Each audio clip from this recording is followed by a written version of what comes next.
I suppose I should have gone in for a few minutes, but I just couldn't do it. Burying someone from a family you've known from childhood, someone cut down in the prime of life, well, it's hard to take. I could say goodbye from here. Besides, I could do more good out on the road. I could keep trying to prevent other people from killing themselves in their cars and bringing to other families, like the Dixons in there, that heartbreak that never quite heals. It was hard to believe that just a few days before, the Dixon family had been as happy and contented a group of people as you'd find anywhere. Frank Jr. had just come home from college to give his dad a little help on the farm for the summer.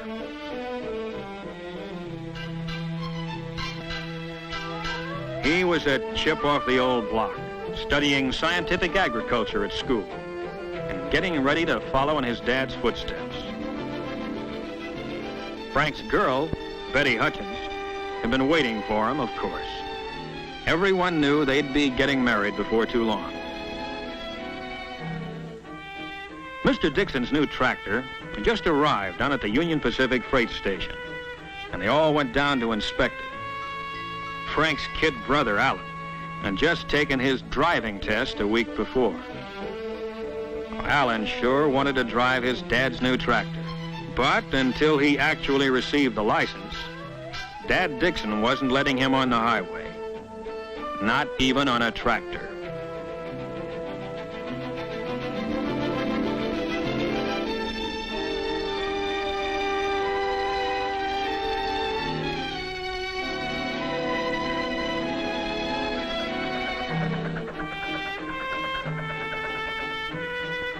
The UP station agent had reminded Frank that the 411 Streamliner was due any minute. And of course, with Betty there, he wasn't taking chances anyway. If everyone was that careful all the time, well, a lot of people in the cemeteries would be alive today. It was the next Monday that Alan Dixon's first driver's license arrived in a noon mail delivery. Boy, was he proud of that license. He couldn't wait to show it to his brother. After all, your first license is sort of a milestone.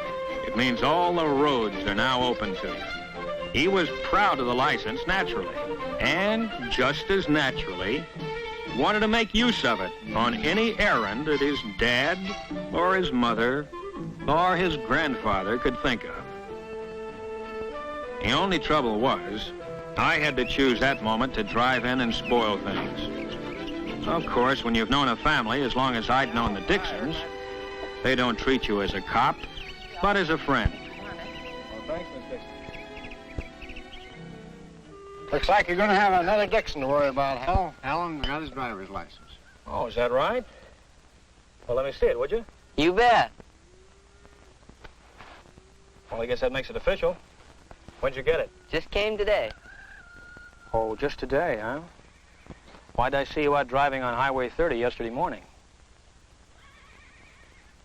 This is my fault. I let him take the car to go and see his girl. I'm sorry I let him have it. I shouldn't have done it. Alan shouldn't have asked for the car. No, he shouldn't have. Fine way to be starting your driving career. Violation already. I'm sorry. Well, it's only a technical violation. I didn't come here to arrest you, Alan. I knew you'd be getting that license any day now, and I thought this would be a good time to come by and tell you a few of the facts of life about driving before you get started. Now, these are accident reports from my headquarters. Each figure represents someone injured or killed in the state. On city streets, farm roads, highways, and railroad crossings.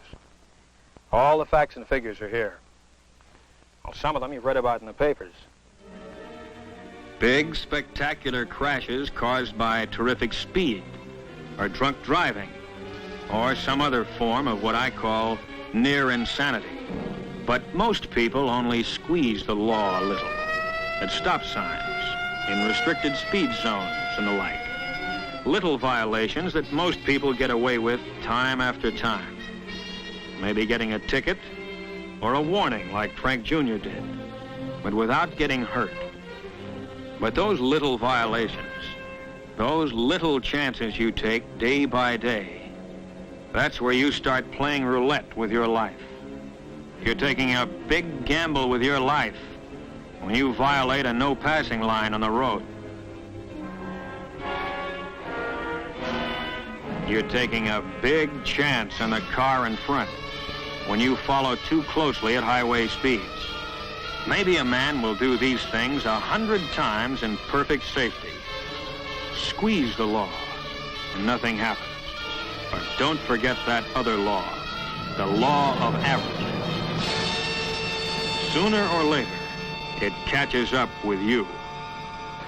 Now, this accident was number 1 for the driver involved. First one he'd ever had. But it was his last one, too. He took one little chance too many. Frank is taking too many chances in his car. Oh, he'll be all right. Won't he, Al? He'll be all right if he takes to heart what I told him about signs. Signs of life. That's what stop signs and all the other road signs really are. And missing one of them as you drive along, or just ignoring it, well, that's one of those little things that kills people. Wherever there's a hazard on the road, there's usually a sign to tell you about it, like a curve warning, or a right-of-way sign, narrow bridge, signals ahead, do not enter, no passing, and many others. But for too many drivers, a stop sign like this, for example, has no importance unless they can see cars crossing the road ahead right now. A school crossing sign. For some drivers, seems to mean little or nothing, unless there are children actually crossing the street at that moment. As for railroad crossings, some drivers act as if the warning signs and tracks don't even exist, unless there's a streamliner passing by right in front of them. And even then, hard as it is to believe, there are many accidents where the driver ran past 3 warning signs and straight into the side of a moving train. It has happened in broad daylight, but it happens even more often at night. That's when the warning sign, the signal, the crossbuck are really your signs of life. Yes, the sign is still there, but you have to be twice as alert to see it. If you hadn't seen the signs, this train might come as a surprise to you.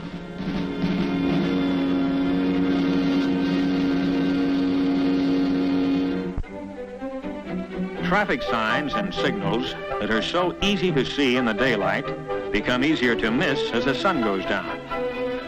Twilight is a dangerous time of day when things are half visible, half in deepening shadow.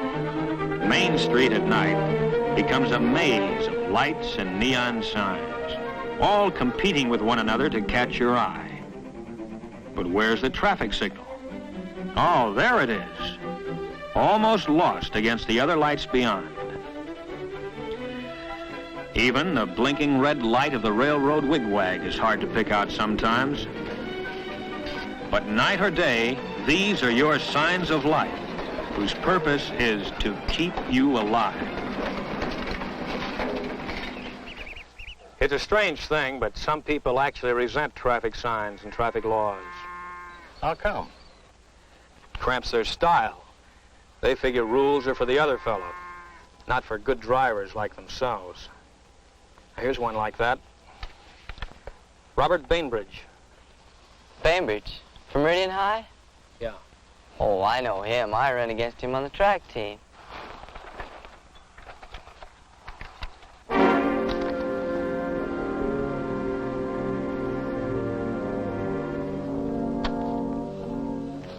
I knew him. I'm sorry, dear.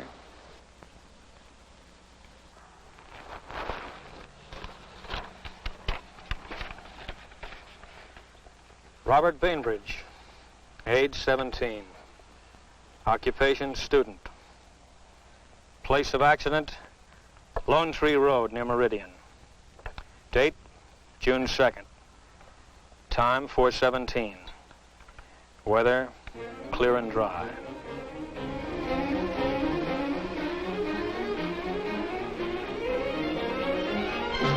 I gave him the light and siren on Highway 41 when he was doing about 70. His first mistake was speeding. His second mistake is when he tried to outrun me.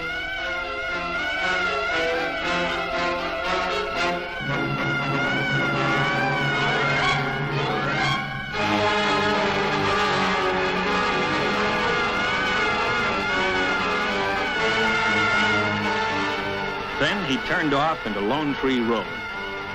That was his third mistake. I didn't chase him on that gravel road. I didn't want him to keep up that speed on such a treacherous footing. I just followed along without the flasher or siren, hoping he'd realize what he was doing before it was too late. I lost sight of him around a turn. He took it way too fast for gravel.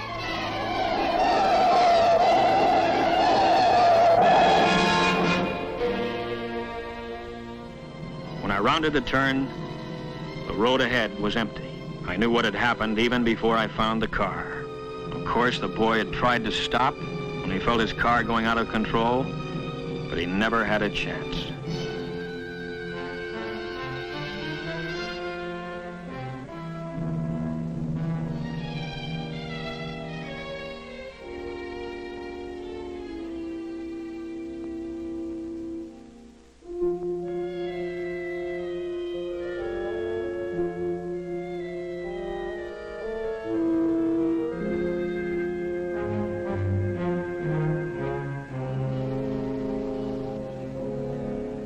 I can't understand it. Why did he do it? You tell me. That's one thing the reports don't show. Why people do things with a car that make no sense at all. Well, I guess a young fellow in a car figures he's quick enough to save himself. Quick enough? If a human body could match a machine. When you get to be my age, you slow down. Well, you can remember the old days, can't you, Mr. Dixon? Yep. When a tandem bicycle wasn't just a showpiece for an old-timers' day celebration, but a real, honest-to-goodness means of transportation. Sometimes we forget that there are plenty of people on our highways today who grew up in that horse and buggy age. Those narrow, two-lane country roads that used to be so quiet, peaceful, are now several lanes of high-speed traffic. The roads that used to wind gently around the hills now slice through mountains with nothing to slow you down. And many a rail crossing that stopped you in the old days is now a high-speed underpass or overpass. Everything in the world of transportation has improved. Everything except the drivers. We still have to use the same old equipment. Our eyes and ears and reflexes. They haven't improved a bit. No, they haven't. When I was a kid, I run 100 yards in 11 seconds. Yeah, he used to run me down in about 3 jumps. No, Gaff? 11.5. That's faster than I ever run it in. Well, point is, Alan, you have to face a much greater danger on the road than your grandfather did, with no better equipment. No better personal equipment, that is. Oh, the highways and the cars are better and faster, of course. And that's where the danger is. Yes, danger. Even with sensible, safe-driving people on a highway as smooth as silk, with no traffic lights and no intersections to worry about. You might wonder, where is the danger we keep talking about? Well, here's one danger: fatigue. On long trips, fatigue is a big hazard. You should stop at least once every hour. Get out, stretch your legs, get those cobwebs out of your head. Weariness slows down your reactions, and at 60 miles an hour or better, you can't afford it.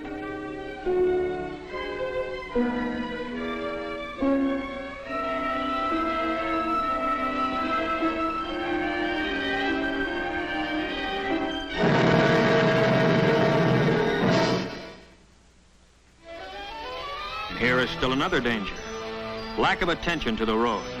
Sure, it's an open highway. Maybe there aren't many cars, but it only takes 2 to tango. 40% of all expressway accidents involve a car that is already stopped. On the road, part way on, or not far enough off. This is an invitation to disaster.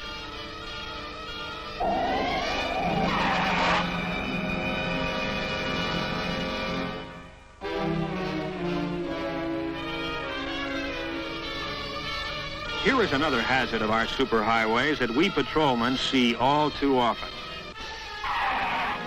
Every time you have to hit your brakes hard, ask yourself, why weren't you ready for the danger that suddenly developed? The parked car that suddenly pulls out without looking is always sudden, of course, and always surprising. The man who decides at the last moment to make a turn. The entering car that fails to yield the right of way. Well, sure, the other fellow's often wrong. And if he causes a crash, it's all his fault. But you may be dead just the same. In a lot of accidents, it's pretty hard to tell just who is to blame, isn't it, Hal? Impossible to tell sometimes. But there's one kind of accident where there's never a single doubt. What's that? At a railroad crossing. Yep, the train sure has the right-of-way. You know, the railroad's been here for almost 4 generations. Every farm family in these parts uses the railroad to ship their crops. We all like to ride the trains.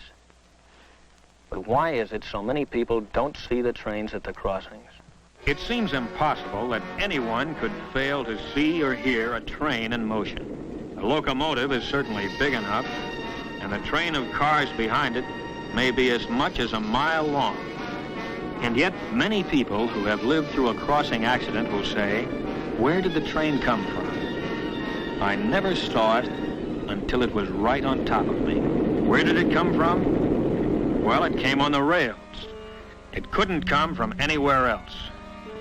But if you paid no attention to the signs, didn't look, and didn't listen, then to you it came out of nowhere. An approaching train starts the signal while it is still some distance away.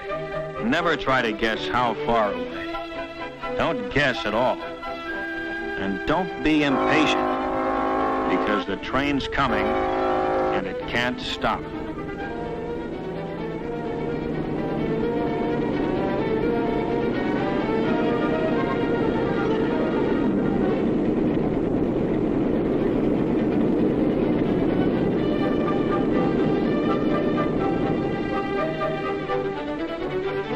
Any signal in action means that a condition of fatal danger exists at this moment, at this crossing. Maybe the last train you waited for was a slow freight and took several minutes to cross. But the next one may be a fast freight, highballing to the coast on a tight schedule.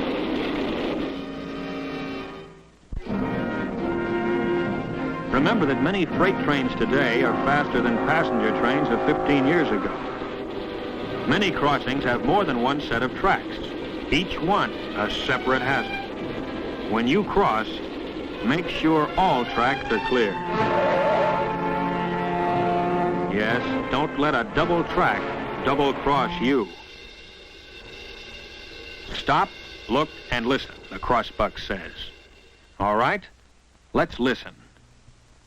As this train approaches, let's see how close it comes before we hear it.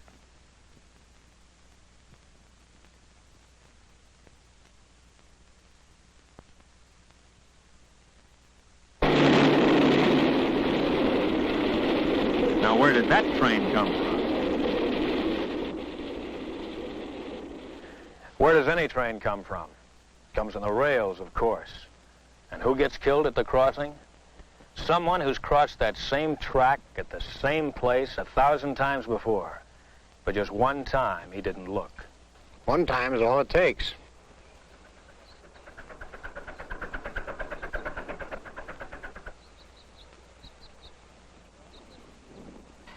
Please speak to Frank about his driving. It worries me.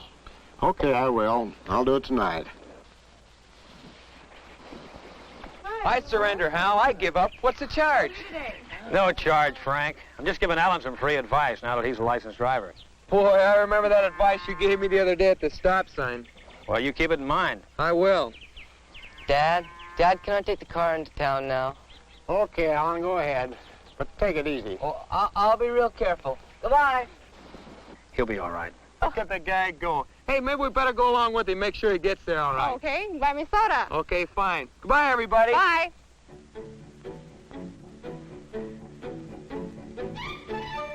So, there went Alan with his new driver's license, and Frank and Betty right behind, on as nice a summer day as you could wish for.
Why don't they look, Ralph? Tell me. Why don't they look? No, I didn't go in. Burying someone like young Frank Dixon is too hard to take.